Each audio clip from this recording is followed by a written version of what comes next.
Hey, welcome to a new POPX tutorial. Today we're using the POPX DLA solver, short for Diffusion Limited Aggregation, to build a network where particles drift and stick to form coral-like structures. Let's dive in. Overview. The network breaks down into three main parts. First, the DLA simulation. DLA, short for Diffusion Limited Aggregation, is a classic growth process. Particles drift randomly through space and stick to any fixed structure on contact, slowly building up branching, coral-like clusters. We use the POPX DLA solver to run this simulation. On the solver's input, we feed in seed points. I'm using 2 of them as the starting anchors that the structure grows from. If you look at the solver display, you'll see red particles called walkers. They random walk through the simulation bounds, moving in a new direction each frame. The growing structure they stick to is shown in green. When a walker drifts close enough to a seed, it sticks and becomes part of the DLA structure. Then the next walker sticks to that one, and the coral-like growth spreads outward. A few parameters shape the growth: attached distance, max search distance, attached strength, max neighbors, and internal noise. Push them around to vary the structure or even animate them over time. After the solver, a POPX Texture Falloff drives both a per-point falloff value and a color we read from a ramp. A ramp top drives the Texture Falloff's values. The Texture Falloff previews those values as a color overlay so we can see how the falloff spreads. We animate the ramp's phase so the falloff flows along the coral over time. A noise modifier wired into the falloff also pushes the structure a bit so the coral pulses outward as the color moves through it. Second, the instancing. We instance a sphere onto each DLA point. A sphere pop feeds a geocomp, and the coral point cloud becomes the instance positions. Third, the rendering.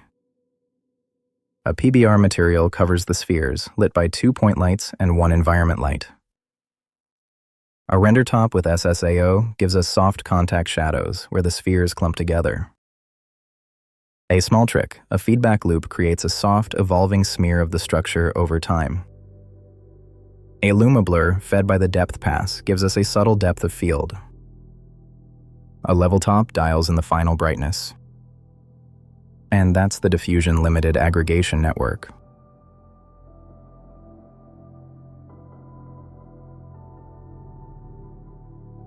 Hey, before we dive in, I want to show you popx.tools, the official POPX website. Here you'll find a Getting Started page with some basic examples. An installation guide. Comprehensive documentation for every operator. And a changelog for each version. Everything else lives on Patreon. That's where you get POPX itself, all the releases, the tutorials, and the project files. The links for the website and Patreon are in the description. Alright, let's get into building it. DLA simulation. Let's build the DLA simulation. Drop in a POPX DLA solver. Drop a keyboard in Chop and reference its channel into the DLA solver's start pulse parameter. Pressing key 1 now resets the simulation anytime.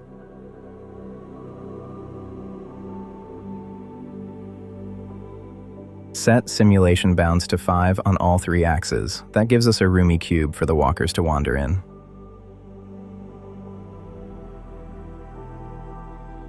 Set max number of points to 250,000. That's the upper limit on how dense the structure can grow. Change the seed parameter to any non-zero value. That picks a different random sequence for the walkers. Bump max search distance up to 0.5. A larger search radius lets walkers find the structure from further away. Set max neighbors to 5. That controls how branchy the structure becomes. Higher values pack more walkers per node. Drop noise amplitude to 0.5. That softens the walker's jittery motion a bit. Toggle off display line structure. We're only using the point output. Drop in a point pop. It defaults to 0, 0, 0. Move that point pop to -2.5 on the x-axis. Copy the point pop and move the copy to +2.5 on the x-axis. Now we have two seed points on opposite edges of the simulation bounds.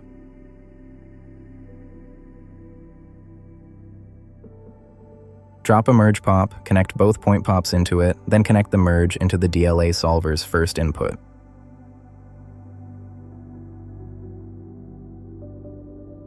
Press key 1 to reset. The structure now grows out from both edge seeds simultaneously. Drop a POPX Texture Falloff and connect the DLA solver's first output into it.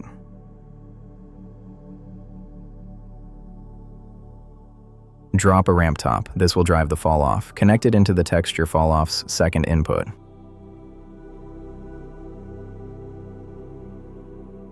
On the ramp top's common page, set resolution to 1024 by 1024 and pixel format to 32-bit float RGBA.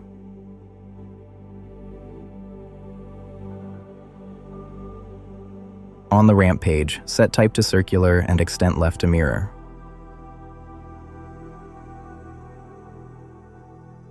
Animate the phase with the expression abstime.seconds times 0.2. The falloff now flows over time.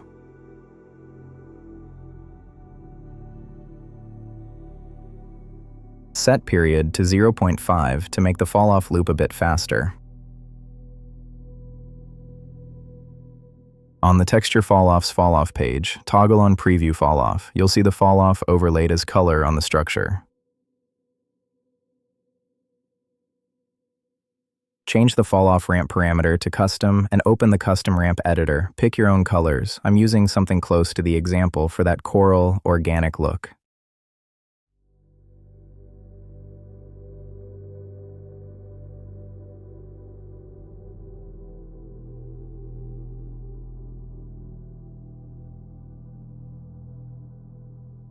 Connect the Texture Falloff into a noise modifier. Leave Do Falloff on. It's on by default and lets the noise be modulated by the falloff values. Set period to 3. Set amplitude on each axis to 0.4.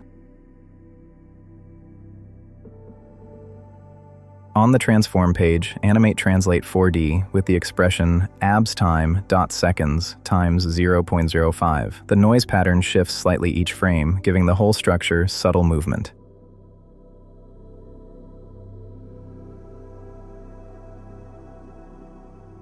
And that's the DLA simulation network.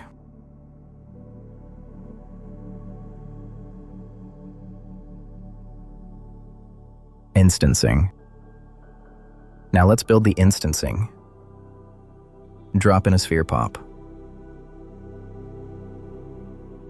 Set its uniform scale to 0.0135. That keeps each sphere small, so they pack tightly into a dense cluster.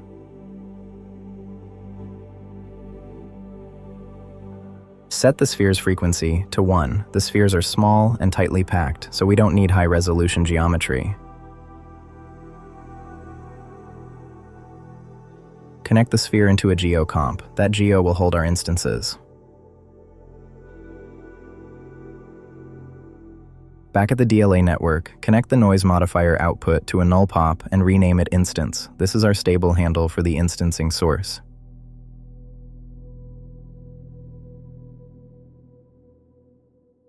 On the geocomp, go to the instance page and toggle on instancing.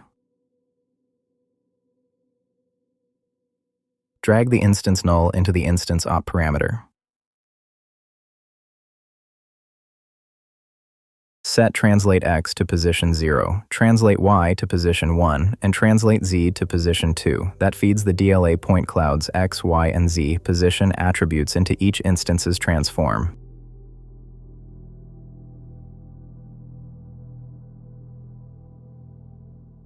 On the second instance tab, set R to color 0, G to color 1, and B to color 2. That picks up each point's color from the texture falloff.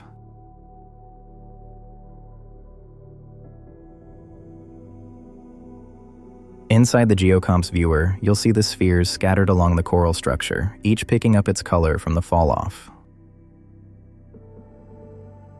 And that's the instancing network.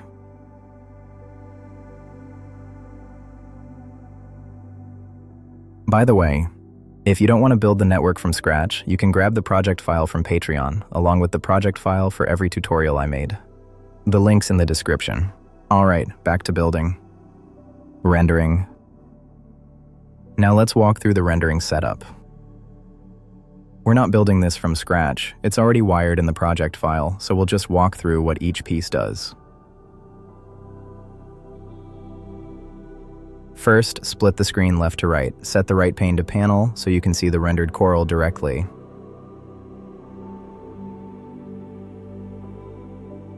The coral spheres use a PBR material. It's referenced on the GeoComp's render page, so it applies to every instance. The metallic, roughness, and ambient occlusion values have been tweaked a bit for the look. Feel free to play with these to taste.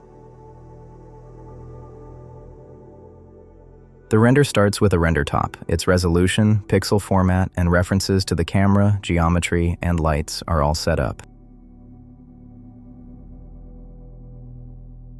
After the render top, an SSAO adds soft ambient occlusion shadows on the coral structure. Next, a small trick with a feedback loop for a soft, smooth growth effect. The SSAO feeds a feedback top, which feeds a cross top. The cross has the feedback on its first input and the SSAO on its second.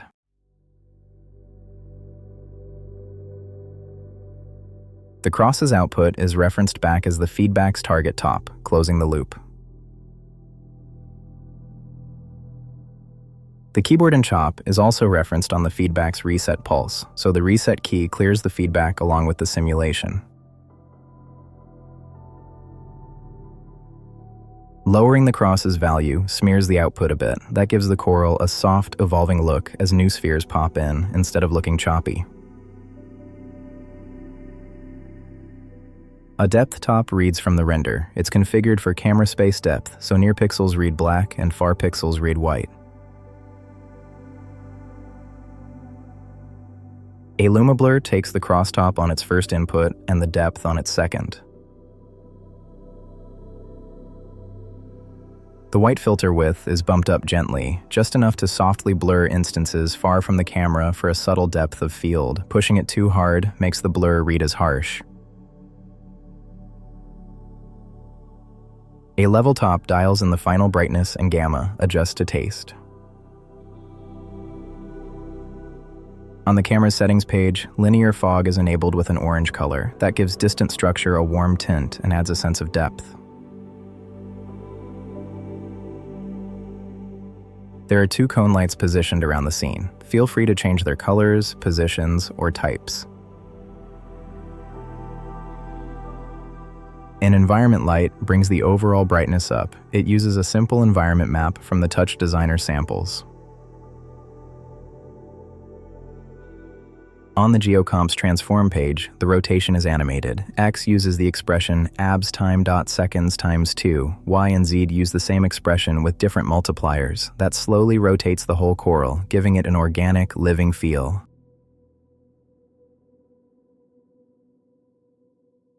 And that's the rendering network.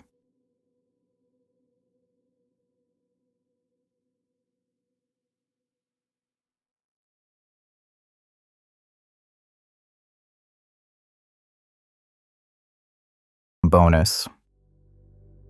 Now the bonus section. Let's turn the point cloud into a real mesh. We'll use a POPX Voxelize and a Polygonize pop to build an actual surface from the DLA point cloud. It's an optional alternative to the sphere instancing we just did.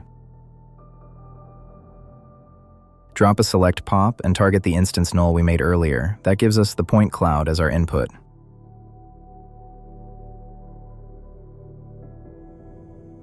And drop a POPX Voxelize. The Voxelize converts the point cloud into a 3D texture, a volumetric representation we can mesh from. Set the Voxelize mode to point cloud first, so it knows what kind of input we're feeding. Then connect the select pop into the Voxelize's input. Set max axis resolution to 128. Higher values give more mesh detail, but they cost more on the GPU. We'll push this up later.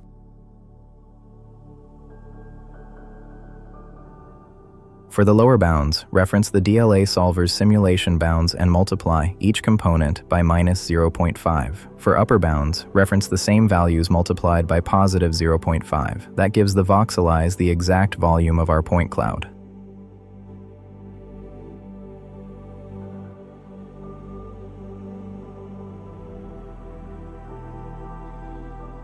Connect the Voxelize output to a null and rename it volume. This is our reusable handle for the 3D texture.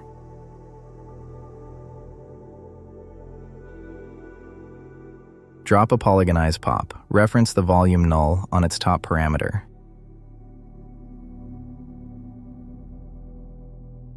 By default, the mesh has no normals. Go to normals method and change it to from surface.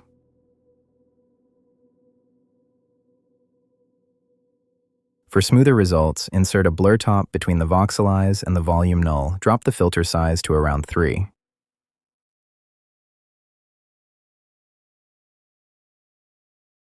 On the Polygonize, lower the threshold to 0.1. That pulls out more of the surface detail. If you want even more detail, push the Voxelize's max axis resolution up. 256 is a good next step. The Polygonize threshold at 0.1 is the sweet spot for this structure, but feel free to tweak it for a different look.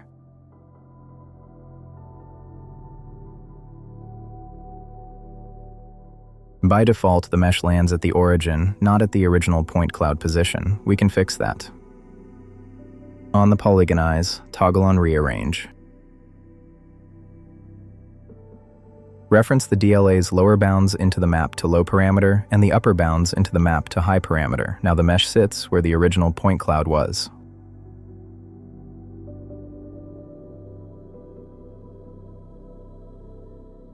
Also toggle on texture coordinates. That gives the mesh UVs we can sample from. Drop a lookup texture pop after the Polygonize. Reference the volume null into the lookup texture's top parameter. Set lookup index U to texture 0, V to texture 1, and W to texture 2.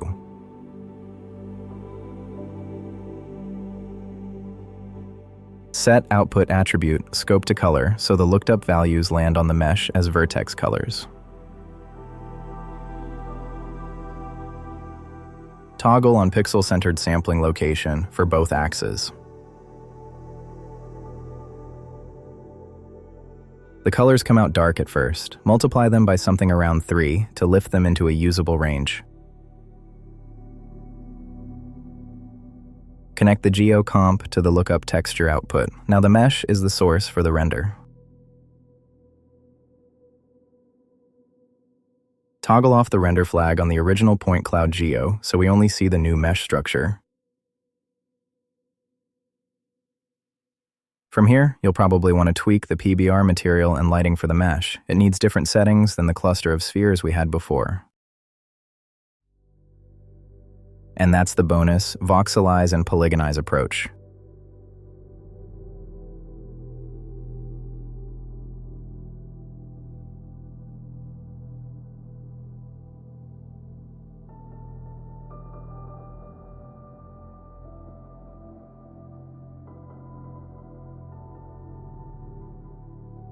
Thanks for watching, and huge thanks for the support. That's what keeps POPX evolving and the community growing. Come hang out on our Discord to ask questions, share ideas, or just chat with other creators. The links to the project file and Discord are in the description. See you in the next one.